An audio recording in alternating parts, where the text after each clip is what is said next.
The first UN human rights chief, who is an Arab and a Muslim, on Thursday also became the first person in that position to visit the U.S. Holocaust Memorial Museum in Washington. As part of his first official visit to the United States, Zeid Ra'ad al-Hussein gave a speech about preventing atrocities. He said all people must learn about the Holocaust and ask themselves why so many ordinary people could kill so easily, feeling no guilt whatsoever. The Jordanian prince, whose formal title is the UN High Commissioner for Human Rights, said the horror of the Holocaust is key to understanding the more recent slaughter by Islamist militants of defenseless people in Iraq, Somalia, Nigeria, and elsewhere, and the death by fire of a pilot from his own country.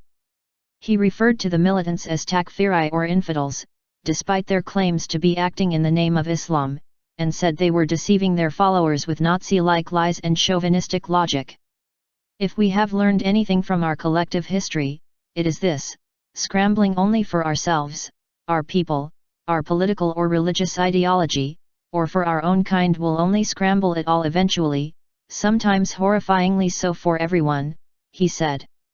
Zeid, who helped set up the International Criminal Court in The Hague in 2002, said the antidote to such logic is human rights education for every child in the world, beginning before the age of 9. In this way, from Catholic parochial schools to the most secular public institutions, and indeed Islamic madrasas, children could learn even in kindergarten and experience the fundamental human rights values of equality, justice, and respect. Zeid's address filled an auditorium inside the U.S. Holocaust Memorial Museum past its capacity. Among those in attendance were a few people who survived the Nazi genocide and now work as volunteers at the museum. Margit Meissner was born in Austria in 1922 and escaped with her family by trekking across the Pyrenees. She said Zeid's speech was right on the money. What he said is very important, Meissner said.